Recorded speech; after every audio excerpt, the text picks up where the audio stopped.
hello student जेहेतु तुम्हालोकर तुटिया गोट परीक्षा आहि आछे गतिके मैं तुम्हालोকক আজি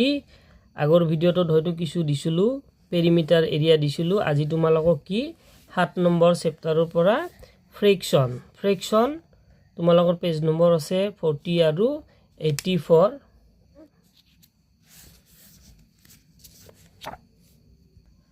ये आमी पाई गेलु फ्रैक्शन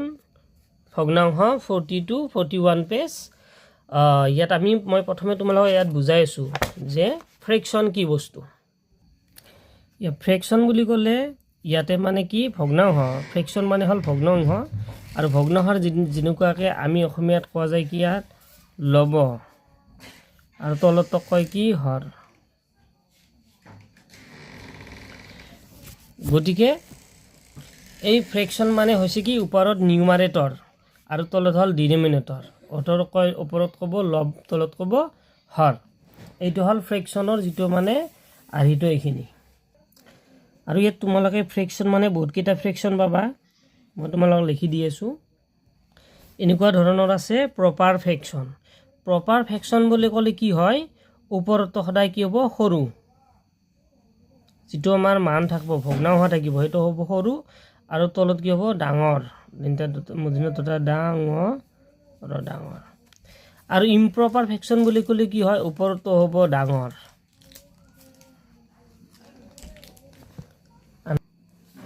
আৰু তলত হ'ব সৰু তাৰ পিছত আমি পাম মিক্সড ফ্ৰেকশন অৰ্থাৎ মিক্সড ফ্ৰেকশন বুলি ক'লে ইয়াত তোমালোকে এটা নাম্বাৰ পাবা তাৰ এনেকুৱাকে ভগ্নাংশ থাকিব এই যেটো আমি এই পাই গেলো আমি কি প্ৰপাৰ ফ্ৰেকশন মানে সৰু বাই ডাঙৰ এতে হ'ব এটা হ'ব ইয়াতে আৰু এতে হ'ব এটা কথা হল আমি গণিতত পাম যে এই যেটো ইম্প্ৰপাৰ ফ্ৰেকশন তাৰ পৰা কি কৰিব লাগিব মিক্সড ফ্ৰেকশন বনাব লাগিব আকৌ মিক্সড ফ্ৰেকশনৰ পৰা ইম্প্ৰপাৰ ফ্ৰেকশন বনাব লাগিব অৰ্থাৎ মিশ্ৰ ভগ্নাংশৰ পৰা অপ্ৰকৃতৰ পৰা মিশ্ৰ এনেকুৱা কিছুমান আমি গণিত পাম এটা তোমালোকে চাই থাকা মই পিছত তাৰ কিছুমান एग्जांपल দি আছো ইয়াত মই তোমালোকক লিখি দিছো write the following fraction as mixed fraction ইয়াত নাম্বাৰ 1 দিছো 11/5 এইটো মই আনসাৰটো কৰি দি আছো তোমালোকক তাৰ মানে ইয়াত কি দিছি 11/5 ইয়াতে তোমালোকে দেখা পাই বুজি 5 যেহেতু ওপৰটো নিউমাৰেটৰটো কি আছে ডাঙৰ আছে আৰু ডিনোমিনেটৰটো সৰু আছে গতিকে এটো কি হ'ব ওপৰটো ডাঙৰ হলে ইম্প্ৰপাৰ ফ্ৰেকশন আৰু এই ইম্প্ৰপাৰ ফ্ৰেকশনৰ পৰা তোমালোকক কি মিক্সড ফ্ৰেকশন লৈ যাব দিছে গতিকে ইয়াৰ এনসাৰটো মই কৰি দিছো আমি যেতিয়া ইম্প্ৰপাৰ ফ্ৰেকশনৰ পৰা মিক্সড ফ্ৰেকশনত লৈ যাম তেতিয়া আমি কি কৰিম এই ওপৰ যেটো নিউমাৰেটৰ আছিল নিউমাৰেটৰটো হ'ব ভিতৰত বহুত ডাঙৰ লৰা ছোৱালীও ভুল কৰে মই দেখিছো 9 10 তো লৰা ছোৱালী বুলে ভুল কৰে যেতিয়া মানে কি হয় এইটোতকৈ এইটো ডাঙৰ হয় এইটোহে ভিতৰৰ পাতে এইটো কিতেও নহয় সদায় কি হ'ব ওপৰ যেটো নিউমাৰেটৰ হেটো ভিতৰে হ'ব বাকি তলৰ যেটো হৰ আছে ডিনোমিনেটৰ আছে ই কি হ'ব আগত হ'ব এটো হল আমাৰ অসমীয়া কয় এইটো ভাজ্য এইটো ভাজক গতিকে আমি 5ৰ নামখন মাতি যাম 5 * 5 और 5 1 * 5 5 2 * কিমান হ'ব 10 11 পৰা মানে 1 পৰা 0 গলে 1 হ'ব 1 পৰা 1 গলে 0 0 আমি নিলিখো গতিকে আমি ইয়াতে লিখিব পাৰিম কি এই যেটো মানে আমাৰ ডিনোমিনেটৰ থাকে ডিনোমিনেটৰটো সদায় তলত লিখি লবা এই ওপৰত যেটো পালো কোৱেশ্চন পালো আমি ইংলিশৰ কোৱেশ্চন কয় অসমীয়াত আমাৰ ভাগফল বুলি কয় এই ওপৰটো সদায় কোড আহিব আগত আৰু যেটো বাকি ৰয় ৰিমাইন্ডাৰ বাকি এটো সদায় কোড যাব ওপৰ যাব মই এবাৰ 2 নম্বৰ এটা কৰি দি আছো তোমালোকক एग्जांपल 2 নম্বৰটো হল আমি কিটো 19/7 গতিকে আমি অলপ আগত বুজি আহিছিলো যে 19/7 ক কিনুকাকে কৰিম 19/7 ও 19 টো থাকিব আমাৰ ভিতৰত যেটো তো নিউমাৰেটৰ তলত আছে কি 7 ডিনোমিনেটৰ এটা হাতৰ ঘাইটো মাতান মলাকে 7 * 7 = 14 7 3 * 21 বেছি ডাঙৰ হৈ যাব গতিকে আমি কি লিখিম 7 2 * 14 এটা 9 ৰ পৰা 4 গলে 5 হল 1 ৰ পৰা 1 গলে 0 এতিয়া আমি ইয়াতে কেনেকৈ লিখিম মই যে কৈছিলোঁ যে ডিনমিনেটৰটো সদায় ডিনমিনেটৰে থাকে ইয়াৰ আৰু ওপৰতো যিটো মানে ভাগফল কুৱেশ্যন বুলি কয় ইংলিছত এইটো ক'ত যায় আগত আৰু যিটো বাকী থাকে এইটো ক'ত যাব ওপৰত যাব এতিয়া মই আকৌ এটা এক্সাম্পল লৈ আছোঁ 3 নম্বৰত লৈছোঁ আমি 46/11 গতিকে আমি ফাৰ্ষ্ট টাইম আমাৰ কাম হ'ল হৰণ কৰা 46ক আমি 11 দি এতিয়া 11 খাই মাতি যাওঁ 11 1 জাৰ 11 11 2 জাৰ 22 11 3 জাৰ 33 11 4 জাৰ কিমান হ'ল 44 6ৰ পৰা 4 গ'লে হ'ল 2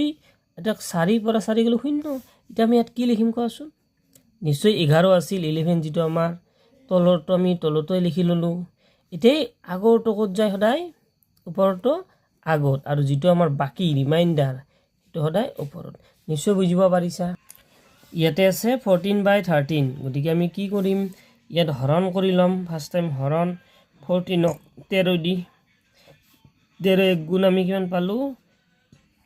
13 14ৰ পৰা 13 গ'লে কি হ'ল 1 গতিকে আমাৰ যিহেতু 13 আমাৰ তলত আছিল ডিনমিনেটৰ আৰু এই আগৰটো ক'ত হ'ব ওপৰত আৰু বাকী থাকাটো ক'ত হ'ব ওপৰত আগত আৰু ওপৰত গতিকে আমাৰ হৈ গ'ল এনেকুৱাকৈ মই আৰু পিছত বাৰু দি দিম কেতিয়াবা লাগিলে যদি বুজি পোৱা নাই তোমালোকে কৈ দিবা এতিয়া আমি বেলেগ কৰিম বেলেগ এটা গণিত কৰিম এইটো কৰিলোঁ আমি ইম্প্ৰপাৰ ফ্ৰেকশ্যনৰ পৰা মিক্সড ফ্ৰেকশ্যন 3টা বনালোঁ 2টাৰ পৰা 3টা এবাৰ আমি লৈছোঁ write the following fraction as improper fraction যিহেতু এবাৰ কি আছে আমাৰ